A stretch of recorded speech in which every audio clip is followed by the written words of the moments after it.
हरे कृष्णा। आज एक बहुत ही बड़ी एकादशी है। इस एकादशी का नाम है पाप मोचनी एकादशी। चैत्र मास के कृष्ण पक्ष में आने वाली ये शक्तिशाली और दिव्य पाप मोचनी एकादशी के नाम से ही स्पष्ट हो जाता है कि ये सारे पापों को हरने वाली है, उन्हें नष्ट करने वाली है। ब्रह्मांड पुराण में वर्णन आता है कि एक बार युधिष्ठिर महाराज भगवान श्री कृष्ण से प्रश्न करते हैं कि चैत्र मास के कृष्ण पक्ष में आने वाली एकादशी की महिमा क्या है और इस एकादशी व्रत के पालन से क्या फल प्राप्त होता है। भगवान श्री कृष्ण कहते हैं, हे राजन, आपने सभी जीवों के हित के लिए ये प्रश्न किया है। मैं इस एकादशी की महिमा का वर्णन करता हूँ, ध्यान लगाकर सुनिएगा। इस एकादशी के प्रभाव से मनुष्य के सभी पाप नष्ट हो जाते हैं और ऐसा व्यक्ति बहुत ही गुणवान और धार्मिक बन जाता है। प्राचीन समय में एक बहुत ही सुंदर फूलों से सुशोभित वन था, जहां कई बार देवराज इंद्र और अप्सराएं विहार करने आती थी। इसी वन में च्यवन ऋषि के पुत्र और शिव जी के परम भक्त मेधावी ऋषि तपस्या करते थे। जो शिवजी के विरोधी कामदेव ने उनसे बदला लेने के इरादे से मंजू घोष नामक अप्सरा को मेधावी ऋषि का ध्यान भंग करने का कार्य सौंपा।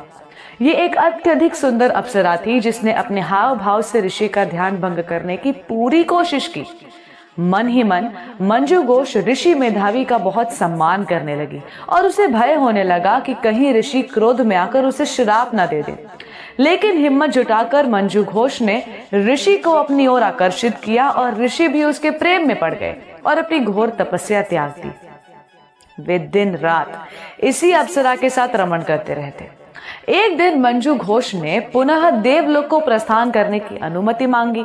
इस पर ऋषि को बहुत क्रोध आया और उन्हें समझ आ गया कि उन्होंने अपना सारा वक्त मंजू घोष से आकर्षित होने में व्यर्थ कर दिया है। उन्हें आत्मज्ञान हुआ कि उन्हें पाताल लोक पहुंचाने का एकमात्र कारण मंजू घोष ही थी। अत्यंत क्रोधित होकर उन्होंने मंजू घोष को पिशाचिनी होने का श्राप दिया। जब मंजू घोष ने इस श्राप को सुना तो वो फूट फूट कर रोने लगी और विनम्र होकर वो साधु के चरणों में गिर गई और उनसे क्षमा मांगने लगी। अत्यंत दुखी अवस्था में कांपते हुए उसने ऋषि से श्राप मुक्त होने का उपाय पूछा। तब करुणामय होकर मेधावी ऋषि ने उसे पाप मोचनी एकादशी के व्रत का सख्ती से पालन करने की सलाह दी, जिससे वो किसी भी प्रकार की असुर योनि या पिशाच योनि से मुक्त हो सकती है।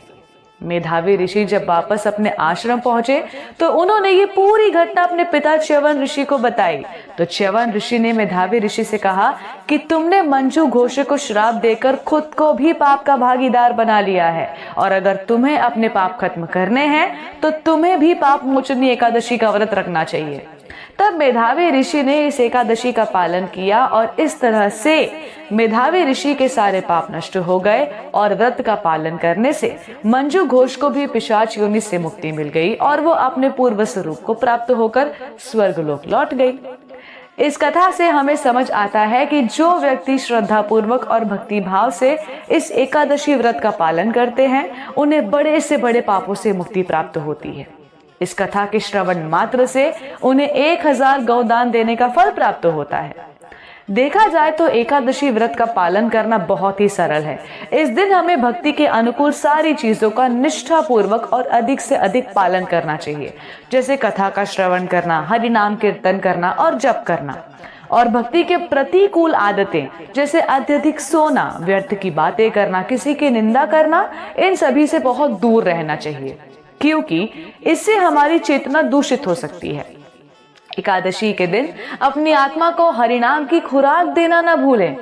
हरे कृष्णा टीवी की ओर से आप सभी को पाप मोचनी एकादशी की बहुत सारी शुभकामनाएं। धन्यवाद। हरे कृष्णा। ऐसे ही और भक्तिमय कार्यक्रमों के लिए देखिए